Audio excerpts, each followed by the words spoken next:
Alexis's school was closed for the Easter holidays, so Joshua had invited me to stay with them. I was looking forward to it, but on the day I was getting ready to head to the station, an email arrived from Joshua.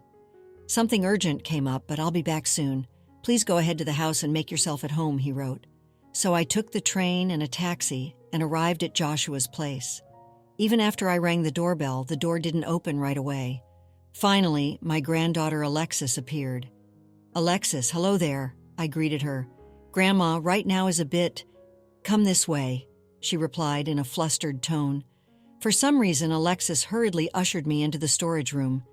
"Grandma, escape out the back door and be quiet," she whispered. I asked why, but Alexis just said, "Mama can't find out." Then she headed back to the living room. I figured maybe they were in the middle of playing hide and seek, so I decided to wait there quietly. Right after that, I heard the voice of my daughter-in-law, Brittany. "Alexis, Grandma hasn't arrived yet?" "Not yet," said Alexis. Brittany clicked her tongue disapprovingly and seemed to make a phone call. "That old hag isn't here at all. She can't even be on time. I'm so over her. It's time for a generational change," I heard her say.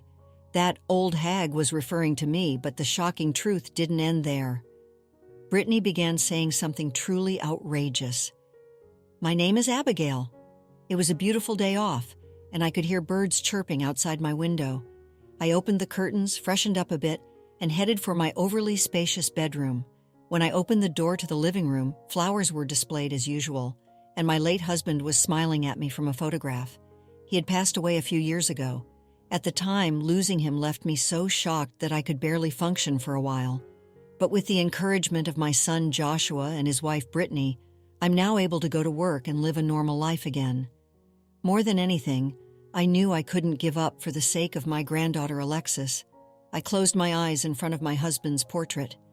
"May you rest peacefully in heaven, you who worked so hard to build us this big, beautiful home."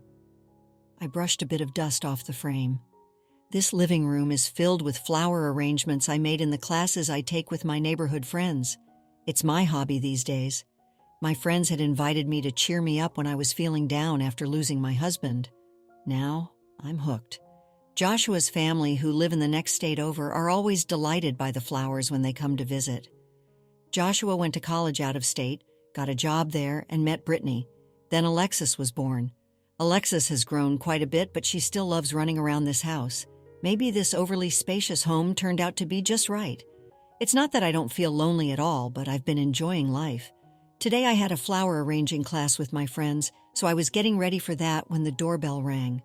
"Coming," I called out, heading to the front door. But before I could get there, I heard the door open. "Pardon the intrusion, Mother." It was Brittany. Oh no, not again, I thought. In the past few months, Brittany has started dropping by unannounced with Alexis. It used to be that they would let me know in advance and visit with Joshua on holidays, but now they frequently come over without any heads up. I have my plans too, so honestly, I'm getting fed up with it. A quick phone call is all I ask. "Good morning, Mother. The trip you're sure is long? Brittany, I have a flower arranging class very soon, so I need to head out. I'm sorry, but could you please go home for today?" I barely stopped Brittany as she tried to enter the living room. I mean, if she thinks it's so far, there's no need for her to force herself to come. "Oh, don't worry about that. I can watch the house like always. But, yes, I'll lock up. Oh, is there anything made for lunch?" Brittany pushes her way into the room, ignoring what I'm saying.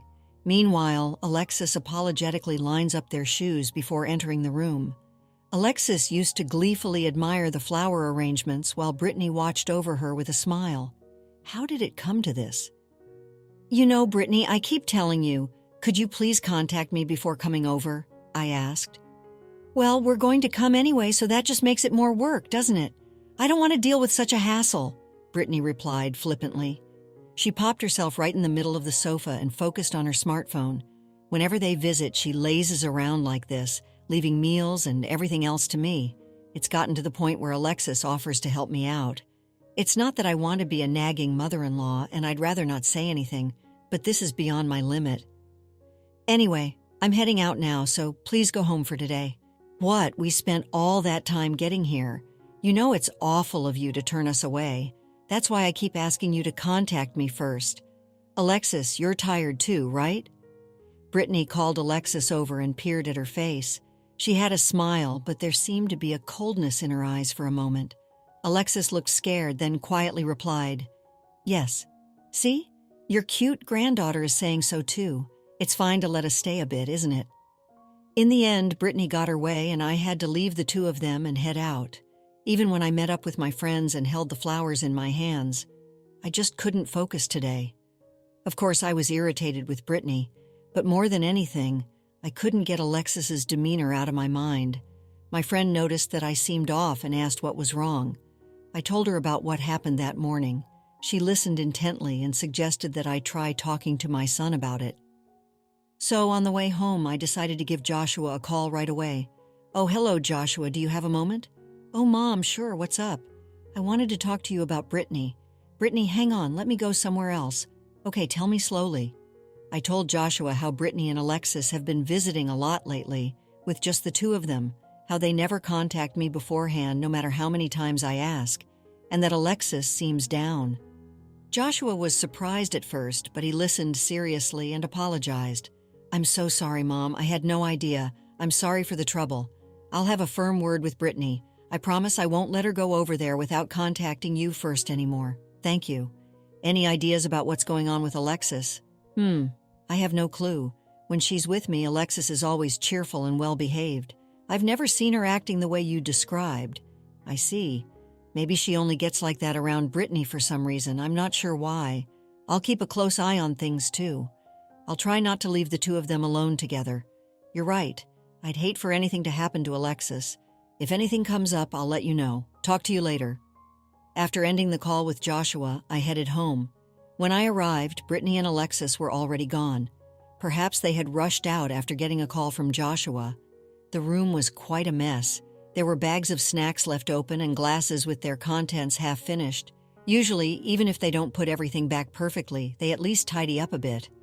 I sighed but felt a bit relieved, thinking that they wouldn't be coming over unannounced anymore for the next few weeks. Brittany didn't come to my house at all. While I felt reassured, I was still worried about Alexis. I contacted Joshua a few times, but he only gave vague responses, perhaps because he was busy as Easter approached. Joshua reached out to me. "Oh, hello, Mom. Are you free this Easter holiday? Alexis's school will be closed, so come stay with us. Alexis has been wanting to see you." I happily agreed and was looking forward to the day. But on the day of, as I was getting ready to head to the station, I received an email from Joshua. Something urgent had come up at work, but he would be back soon, so he wanted me to go ahead and relax at the house. The way he gets engrossed in his work is just like his father. It made me chuckle a bit. I'm so glad Josh was able to find a job he loves. He's my pride and joy. With those thoughts in mind, I took the train and a taxi and finally arrived in front of Joshua's house. I got out of the taxi and stretched lightly. The 2-hour trip was a bit rough on my body in my 50s, but that might have also been because I was feeling a bit tense. I wanted to see Alexis, but I hadn't seen her at all since having Joshua kick Brittany out, so I felt a bit apprehensive. I stopped in front of the door and took a deep breath. Then I steeled myself and rang the doorbell, but the door didn't open right away. After a while, only Alexis came out. "Oh, Alexis, hello there, long time no see," I greeted her. "Grandma, right now is a bit... Come this way," Alexis said. For some reason, Alexis seemed very flustered as she pushed me into the storage room. She had such a serious expression, too mature for a child, as she ushered me in that I just went along with it. "Grandma, escape out the back door and be quiet," Alexis whispered. When I asked why, she just said, "Mama can't find out." Then she headed back to the living room. I was confused, but figured maybe they were in the middle of playing hide-and-seek, so I decided to stay put. Then I heard Brittany's voice. "Alexis, Grandma hasn't arrived yet?" I peeked through the gap in the storage room door and saw Alexis shaking her head vigorously while Brittany clicked her tongue disapprovingly. As I continued observing them, Brittany took out her smartphone and began talking to someone. "Oh, hello. Sorry, I'm running late, but I can only talk for a little bit longer." What a shame. She continued with a generic conversation about what they had for dinner last night and how work has been busy lately. She must be on the phone with a friend. I had rung the doorbell in the middle of it, so Brittany probably couldn't come to the door. It's a bit awkward, but I can't just keep hiding in the storage room, so I started to move to go out into the hallway. Right then. Seriously, that old hag isn't showing up at all. She can't even be on time. She's so done for. It's time for a generational change. I froze. Is she calling me an old hag? She always referred to me as mother to my face. I was so surprised I almost let out a gasp. But then I realized this was a chance to learn Brittany's secrets. I decided to stay put and listen a bit longer. Then the unbelievable happened. Brittany started saying something outrageous. Well, I'll stop talking about that since it'll take too long, but our date the other day was so fun. That hotel was amazing, as expected of you. I want to go again. I want to see you soon. Her tone of voice changed. She sounded genuinely happy for a moment. I thought she might be talking to Joshua, but would she tell her husband, who she lives with, that she wants to see him soon? Would she purposely call to talk about what they had for dinner last night and their date? Plus, Joshua is at work right now, which means the person on the other end of the call is a man other than Joshua, and he's not just a friend. Could he be her affair partner?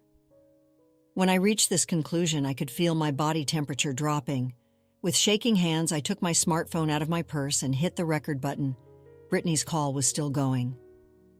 As expected of you. Next, I want a designer bag. Then I'll wear that cute outfit I mentioned before. You can do whatever you want with me. The contents of the call were so sickening, I felt like throwing up. And she has her young child right there. Alexis probably doesn't understand the details yet, but she seems to have a vague sense that her mother's behavior isn't praiseworthy. She must have forcibly hidden me in the storage room because she knew it would turn into a big deal if Brittany and I ran into each other while she was on the phone with someone. Alexis sat there with a sad look on her face, quietly doing what seemed to be homework. My heart ached at the realization that my 7-year-old granddaughter was being put through such a painful experience. That old hag, she's surviving too stubbornly. I wish she'd hurry up and disappear so she could hand over that big house to me. I want to live there freely, just the two of us, that big house. Is she talking about my house? What does she mean by hurry up and disappear? I felt the urge to burst out and confront her, but I desperately held myself back. My mouth was dry. Seriously, she's so annoying. Like the other day, just because I took a few pictures of the interior of her house, she got mad right away. Talk about menopause. She should learn from me. She went on to harshly criticize my clothes as lame and my cooking as old-fashioned. It made me sad to think she saw me that way, but anger welled up in me at the same time. However, I told myself that going out there now to get angry at her wouldn't change anything. I just have to endure it for now.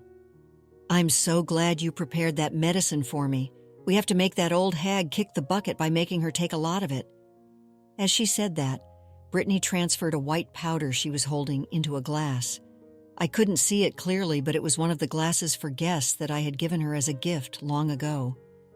I don't know what kind of medicine it is, but it's surely nothing good. Is she planning to make me drink that? I went pale to think my son's wife was scheming something like this. Well then, I should get going. My husband will probably be back soon. See you at the hotel again. I love you. Brittany hung up the phone with those words, but she was still operating the screen. As I continued observing what she was doing, my phone started ringing. Oh no! I hurriedly tried to turn off my smartphone, but it was too late. Mother, could it be you heard that conversation, didn't you? The storage room door opened, and the sudden brightness made me cover my eyes reflexively. When I slowly looked at Brittany's face in front of me, she had that cold smile she had shown Alexis that time. It was the first time I felt a smile was scary. I don't know what you mean. I just arrived here a moment ago. I objected in a shaking voice, but it probably didn't mean anything. You heard what I was talking about, didn't you? Brittany took a step closer to me, her voice low and menacing. Resigned, I decided to be honest. I stepped out of the storage room to face Brittany. Yes, I heard. What in the world is going on? Are you having an affair? I gathered my courage to confront her. My hands and feet were trembling with fear, but I had to confirm the truth. My body stiffened up naturally and sweat beaded on my palms. Hey, pause for a moment. Would you care to support us? Like this video and subscribe for more? Now let's dive back into the story. Please don't take it so seriously. That was just a friend. It was all lies, a joke. Hurry up and forget about it. Brittany said with a scornful laugh. Her words rang false. There's no way this can just be a joke. I heard your whole conversation just now. You may have heard it, but it was only my voice, right? You don't know who I was talking to on the phone, and yet you're suspecting an affair. That's terrible of you, Brittany retorted. Then who were you talking to? I asked. I told you, just a friend. Are we done here? Brittany turned her back to me, looking annoyed. Considering the contents of the conversation, it's obvious that it wasn't just a friend. She's underestimating me. Then what about the bad things you said about me? Were those also a joke? I didn't say anything bad. You're being way too paranoid. That's enough already. Do you have any proof? Well, that's if you can't even provide that. Stop making these weird accusations. I'm not having an affair. The moment Brittany stated firmly, "Don't lie," the front door swung open forcefully, and Joshua appeared. After glaring at Brittany, he gave me a slight nod and turned towards Alexis. Taking that as my cue, I quickly rushed to Alexis's side, ignoring the shocked Brittany as I gently hugged her. Alexis began crying in my arms, her voice muffled. Alexis's body was cold. How much pain has this child been through? Regret washed over me, wishing I had noticed sooner. Joshua, why are you back all of a sudden? What about work? Brittany asked. Brittany, let's stop this. I know everything now. That you're cheating, that you're after Mom's house, and that you've been hurting Alexis. What evidence do you have to say that? Mom sent me a video. Joshua operated the smartphone in his hand. As expected of you. Next, I want a designer bag. Then I'll wear that cute outfit I mentioned before. You can do whatever you want with me. The lines Brittany had said earlier played back. That's right. I had sent the video I recorded to Joshua.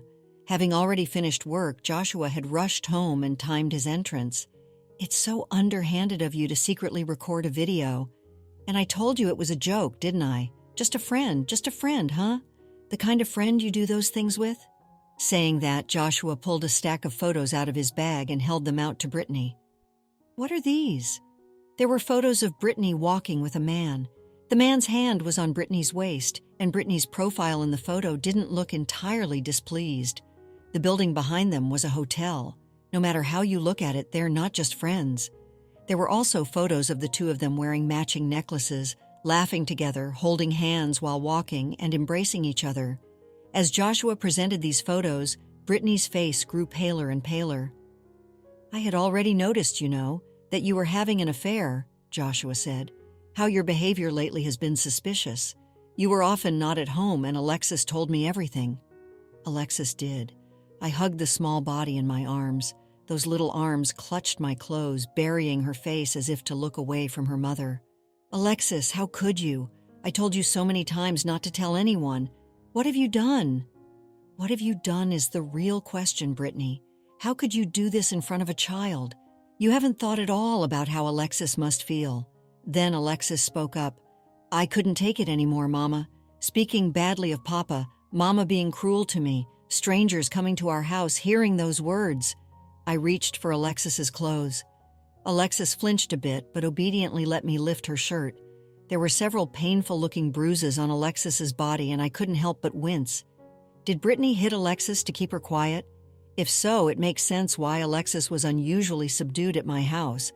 Alexis, these injuries, tell me. Alexis nodded slightly at my question, seeing that Brittany glared at Alexis as if to protect the frightened Alexis. Joshua stood completely blocking Brittany's line of sight.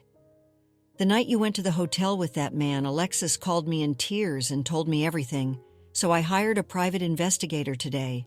I wasn't at work, but meeting with the investigator to get an update. What, a private investigator?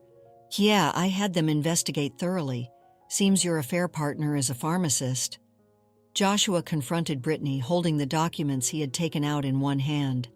Ever since Alexis told me until I had this evidence, I was so worried you would hurt Alexis again.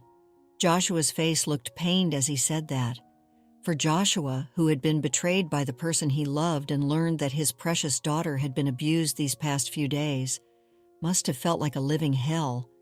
But Alexis told me she was okay. This little child supported me. I realized that the reason Joshua had called me over today was likely for Alexis's mental well-being because to Alexis, her mother had become nothing but an object of fear. Joshua turned to face me and bowed deeply. "Mom, I'm so sorry for getting you involved in this." "It's all right. I think both you and Alexis did very well. This is my honest feeling." Rather, I was proud of Joshua for being able to apologize to me despite going through such a painful experience. "Thank you," Joshua said with a truly regretful expression, but also looking a bit relieved by the way. "There's something that's bothering me. Did you say Brittany's partner is a pharmacist, huh?" "Oh yeah, apparently he's pretty well known in the industry with a solid track record.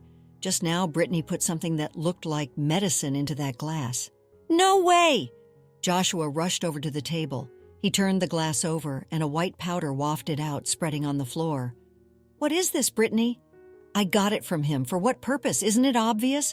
To get this old hag out of the picture soon. I want to live in that big house with him as soon as possible. I don't need you or the kid." Brittany, who had seemed resigned and dejected until now, suddenly shouted. Then she grabbed the spilled medicine with her hand and approached me with a demonic look on her face. "Hurry up and drink this." I hugged Alexis even tighter and turned my back to Brittany, but those arms were pried off me, and Brittany tackled me. I resisted, but I was no match for Brittany, who was a bit taller than me. Joshua hurriedly tried to pull Brittany off me, but Brittany's hand holding the medicine reached in front of my face before he could stop. Just as I thought it was all over, a childish voice rang out. "Mama, stop. You can hit me. You can do anything to me. I'll be a good girl. Just don't do anything horrible to Grandma." Brittany stopped moving and turned towards Alexis. Alexis also stared straight at Brittany, but her feet were trembling. "I love you, Mama. You used to be so kind, but I hate how you are now. I hate the mama who does horrible things to Grandma. Please go back to how you were before." Alexis, who had been holding back her voice until now, finally broke down and started crying out loud. She scrunched up her face and sobbed as if letting out everything she had been holding in. It was a face that suited her age, one I hadn't seen in a long time. Seeing her like that, Brittany opened her mouth as if to say something, but then lay down on the floor as if giving up without uttering a word. No matter how wicked a mother may be, she is weak against her child's heartfelt cry. "I just called the police. That medicine, it's something dangerous, isn't it? They'll investigate it thoroughly. You can explain the details to the police," Joshua said, putting his smartphone back in his pocket. He picked up Alexis, who was still crying, and rubbed her back. "Alexis, you knew what she was doing, but you kept quiet because you thought it would make me sad." "Even on the day she told me the truth," Alexis said. "I'm sorry, Papa, you think hard about what that means," he said to Brittany. "Alexis." Brittany reached out her hand as if to stroke Alexis's head, but stopped midway. "I truly think that's for the best." She must have realized now the negative impact a tainted mother can have on her child. The sound of sirens could be heard outside. Until the very end, Brittany looked at Alexis with a very sad but also very loving gaze. Later, Brittany's affair was fully proven by the private investigator Joshua had hired. At first, Brittany opposed the divorce but eventually agreed to it. Then, Brittany and her affair partner were arrested. The two had planned to kill me, inherit that house, and then remarry after going after Joshua as well. The medicine they tried to make me drink was indeed harmful to the body, and the pharmacist had reportedly taken it from his workplace without permission. If I had drunk that, I might have gone to be with my husband in heaven. That might have been happiness in its way. When I jokingly said something like that to Joshua, he replied, "Mom, I'm sorry about what happened this time. Hey, why don't you come live with us? You must be lonely by yourself. If you come to live with us, I think Alexis would be thrilled too." The house that was too big for just me was quickly filled with Joshua and Alexis's belongings. Today, I pray in front of my husband's portrait as always. It seems it will be a bit longer before I come to where you are in heaven, because right now I'm so happy, but you'll forgive me for that, won't you? Through the window, I can see Alexis playing energetically with Joshua. I suddenly remember that day. Alexis tried her hardest to protect me with her small body. After the incident, there were nights at first when she would start crying, her emotions unstable, but now she's back to her cheerful self. I vowed strongly to protect this child no matter what. I'm sure Joshua feels the same. "Grandma, catch that!" Alexis called out. "Here you go," I said, stepping out into the yard with the ball that had rolled over, heading towards Alexis. "Thanks." That pure smile directed at me was so adorable. I hugged Alexis tightly. I felt immense happiness in her warm body, so different from that day. Let's conclude the story shortly. The police arrived, taking Brittany away, the white powder and her phone as evidence. The investigation was swift, and soon Brittany was facing charges of attempted murder and fraud. Her affair partner, the pharmacist, was also arrested, his career and life in ruins. The house, once a symbol of Brittany's greed, became a haven of healing. Alexis, with Joshua's loving support, began to recover from the trauma. She still had nightmares, but the warmth of her grandfather's love and the unwavering presence of her grandmother helped her find solace. Abigail, no longer lonely, found joy in her newfound family. The house, once too big, became a place of laughter and love. She continued her flower arranging classes, her hands now filled with the vibrant colors of hope and new beginnings. The birds still chirped outside her window, but now their song held a different melody. It was the melody of forgiveness, of resilience, of a family reunited. As Abigail looked at Alexis playing with Joshua, she whispered a silent prayer to her late husband. "We're okay now, Randy. We're finally home." After experiencing the full journey of our story, we'd love to hear your thoughts. How did the story resonate with you? Don't forget to like, subscribe, and stay blessed. Thank you for watching, and see you in the next story.